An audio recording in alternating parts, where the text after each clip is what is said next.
말씀은 사도행전 11장입니다.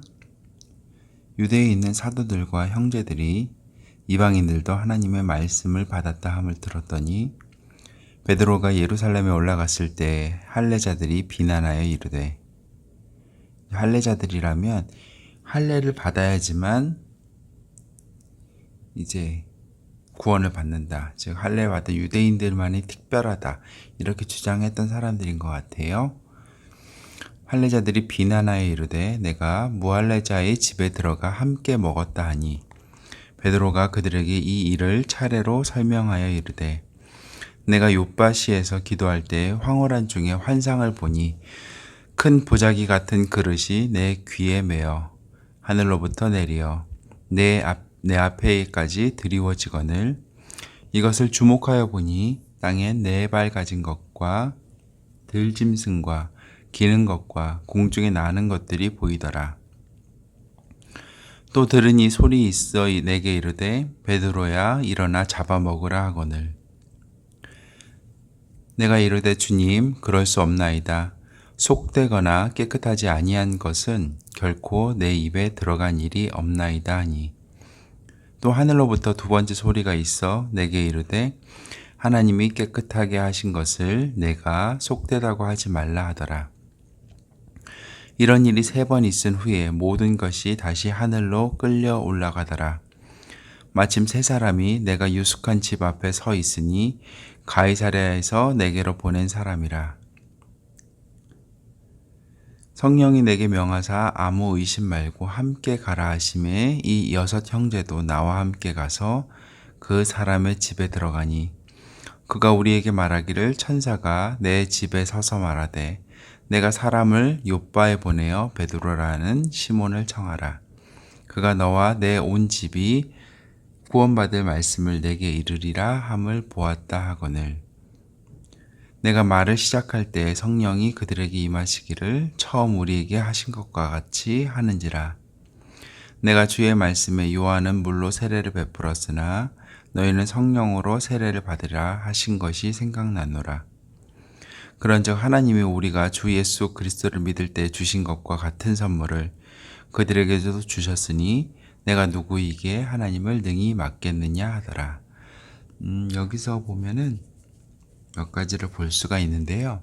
첫 번째, 베드로가 하나님의 말씀을 순종하여 따라갔지만 그 그리스도인 중에서 할례를 아직도 중요하게 여기는 할례파가 베드로를 비난하고 공격합니다. 너가 어떻게 그럴 수가 있어? 너가 어떻게 이방인의 집에 가서 먹을 수가 있어? 라고 얘기하는 거죠. 예전에 베드로의 그 괄괄한 성격이었다면 아마 막 같이 맞받아치거나 같이 공격을 했을 것 같아요. 근데 베드로는 그렇게 하지 않고 그들에게 자신이 있었던 일을 자세하게 설명을 합니다. 그리고 이 모든 것들이 되어졌던 것들이 자신들에게 임하였던 성령님이 동일하게 임한 사건임을 그 핵심을 설명을 하고요. 내가 무엇인데 되게 겸손한 표현으로 얘기하는 거죠. 내가 무엇인데 예수님께서 주셨던 예수님을 통해 우리가 받은 선물과 똑같은 성령님이 저들에게 임했는데 내가 무엇인데 그들에게 더 세례를 주는 것을 막겠느냐 라고 얘기하는 거죠.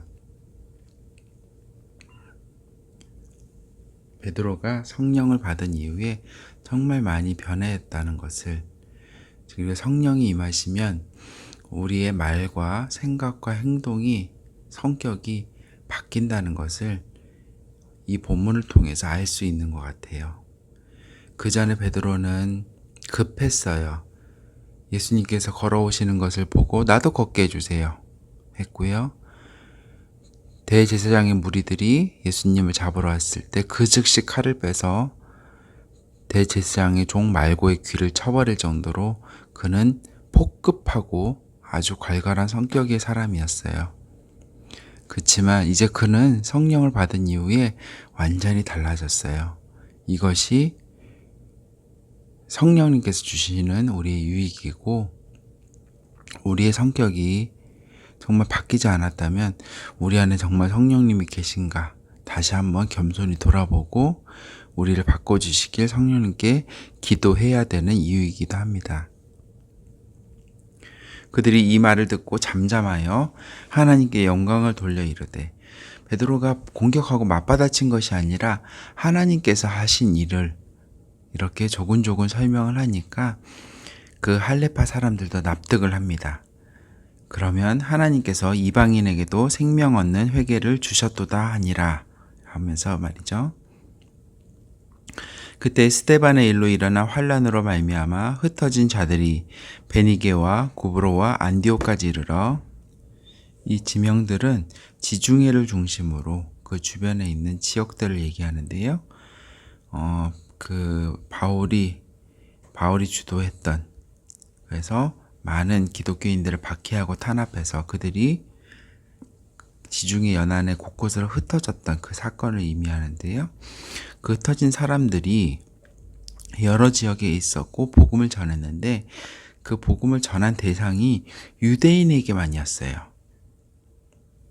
그런데 그 중에 구브로와 구레네 몇 사람이 안디옥에 이르러 헬라인에게도 말하여 주 예수를 전파하니 주의 손이 그들과 함께 하심에 수많은 사람들이 믿고 주께 돌아오더라. 예루살렘 교회가 이 사람들의 소문을 듣고 바나바를 안디옥까지 보내니, 이거는 하나님의 일하심의 방식인 것 같아요. 예전에 베드로에 대해서도 요 전장 얘기했지만, 베드로가 처음에 사마리아에 복음이 전해진 것을 가서 보고, 그러고 나서 이제 이방인에게도 복음이 전해지는 것을 단계별로 하나님께서 열어주셨고 확인케 하셨던 것처럼, 이 예루살렘에 있는 교회가 이제 베드로를 통해서 이방인에게도 복음의 문이 열렸다라는 것을 보게 하신 이후에 이제 흩어졌던 사람들이 이방인에게도 복음을 전했고 그 복음을 통해서 사람들이 회개하고 주님께 돌아오는 사건을 보게 됩니다. 그래서 예루살렘 교회가 이 소문까지 이제 듣게 되니까 이제까지 자기가 보아왔던 것들 그리고 들려오는 소문을 통해서 이제 바나바를 파견하게 됩니다. 그가 이르러 하나님의 은혜를 보고 기뻐하여 모든 사람에게 굳건한 마음으로 주와 함께 머물러 있으라 권하니, 바나바는 착한 사람이요 성령과 믿음이 충만한 사람이라. 이에 큰 무리가 주께 더하여지더라. 바나바가 사울을 찾으러 다소에 가서 만남에 안디옥에 데리고 와서 둘이 교회에 1년간 모여 있어. 바나바는 착한 사람이고 성령과 믿음이 충만한 사람이었어요. 그런 그의 성품으로 인하여서 더더욱이나 많은 무리가 예수님을 믿게 되었어요. 우리가 정말 하나님의 성품을 가져야 되는 이유 중에 하나이기도 하고요. 이런 성품을 가진 바나바에게 예루살렘에서 화해했고 사울을 중재하는 역할을 했고, 또 거기서 머무는 것이 아니라 다소에 그냥 머물러 있던, 아직 사역을 시작하지 못하고 있던 바울을, 이제 사울이죠, 이때는 이름이, 데리고 가서 그와 함께 사역을 하게 됩니다. 교회에 1년간 모여있어 큰 무리를 가르쳤고 제자들이 안디옥에서 비로소 그리스도인이라 일컬음을 받게 되었더라. 이때부터 그리스도인이라고 그 초대 기독교인들이 불리게 됩니다. 그때 선지자들이 예루살렘에서 안디옥에 이르니 그 중에 아가보라 하는 한 사람이 일어나 성령으로 말하며 천하에 큰 흉년이 들리라 하더니, 글라우디오 때에, 아마 글라우디오 로마 황제 때를 얘기하는 것 같고요. 그렇게 되니라.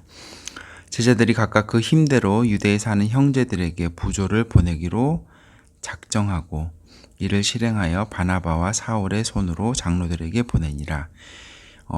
이 흉년으로 인해서 예루살렘 교회가 매우 어려워지는 처지에 처하게 되고요.